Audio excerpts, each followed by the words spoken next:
This is a Squiz Kids podcast. Your fresh take on what's happening in the world around you. This podcast is brought to you in partnership with the Australian Museum of Democracy. Curious kids, teachers and parents can learn more about Aussie democracy, civics and history by searching the Museum of Australian Democracy.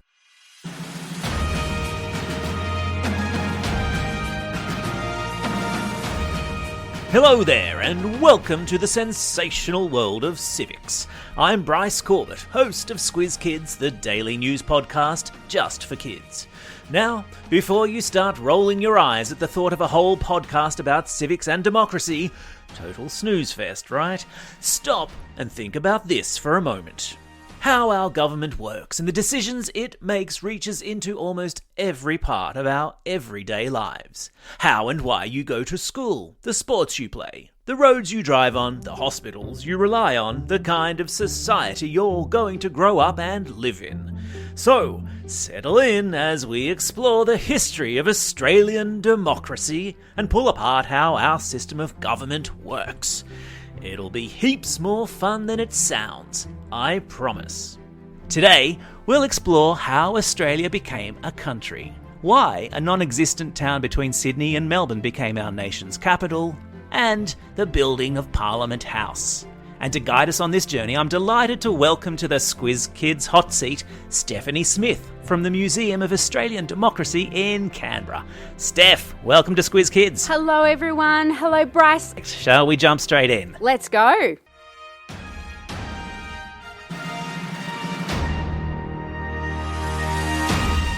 How Australia became a country. Now, Steph, I think we're going to need to step into the Squiz Kids time machine to go back and understand how Australia actually became a country. So, what year should I set the dial to? Bryce, I think for this one, we need to go really far back in time. At least 50,000 years. Whoa, okay. Why is that? Because Aboriginal and Torres Strait Islander peoples have lived on these lands, practiced their traditional cultures and languages for a very long time. So we've come from these traditional backgrounds, but from the late 1700s, British colonies were established here in Australia. So we're talking about New South Wales, Victoria, Queensland, South Australia. They were all separate colonies, weren't they? They were. And you know what, Bryce? All of these colonies had their own governments and laws. So they were essentially countries of their own. And what did that mean in practical terms? It meant that it made it really hard for people to easily move from one of these colonies to another. So things like the train lines had different tracks. So at the border, you'd have to get off and get on another train to be able to travel from New South Wales to Victoria. So obviously that would have been very confusing, different governments, different rules, different laws, different trains. So what did they decide to do? By the late 1800s, a lot more people had been born here.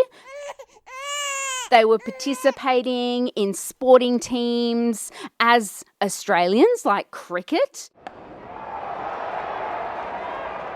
And so there was a growing sense of identity and wanting to become one. And so the decision was made then that the colonies should all join together and become one country. Well, there was a lot of discussion. There was a lot of debate because each of these colonies wanted different things. But eventually, by 1900, the colonies had written the Australian Constitution. A constitution is essentially a set of rules about how we're governed.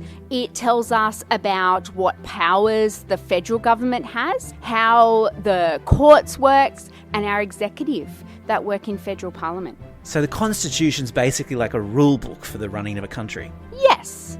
And so we had to take our constitution all the way over to Britain to have it passed through the British Parliament. Because we were a British colony still at that point, weren't we? We were. Now, it was passed and it was given royal assent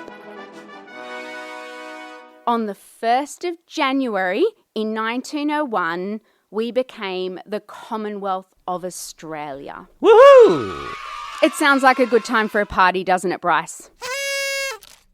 It sounds like an excellent excuse for a party. And was there a party? Oh, there was many parties. There was a fantastic party in Sydney, in Centennial Park, where our first Governor-General, Lord Hopetoun, was sworn in, and our first Prime Minister, Edmund Barton, was also sworn in. Fantastic. Well, that explains how Australia formed into a country. But I guess then the next question was, where was that country going to be ruled from? Why Canberra? Now, this is a really good question that you bring up. It was written into the Constitution that the capital had to be at least 160 kilometres from Sydney and Melbourne. And was that because Sydney and Melbourne both wanted to be the capital of Australia and so they had to find a compromise? Oh, they sure did. There was lots of discussion, Bryce. It took us until 1909 to officially decide on Canberra as the place of our capital. And what was there in Canberra in 1909? There were lots of sheep.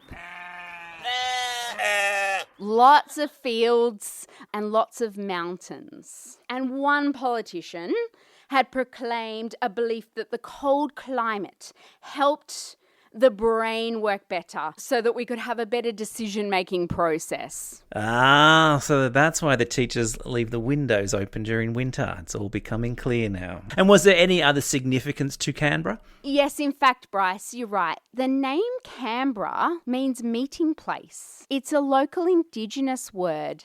And so I think it's quite fitting that this is the place that they chose. All right, so the builders are headed 300 kilometres south of Sydney. But what exactly does a capital need? Building Parliament House. Well, a capital needs lots of things, including a Parliament House. And what's Parliament before we talk about Parliament House? Well, Parliament is where our federal politicians, they gather. So we have politicians that represent their electorate or states and territories. And the federal Parliament is where all of that rich debate and lawmaking happens. Right, so Parliament House was decided would be built. Yes. Now, it took us until 1913. I wonder if you know what significant event happened the year later in 1914. 1914, let me see. Of course, that was the beginning of the First World War. Absolutely right. So we didn't quite have the money that we wanted to spend on our Parliament House. And so we created a provisional Parliament House. That's old Parliament House now.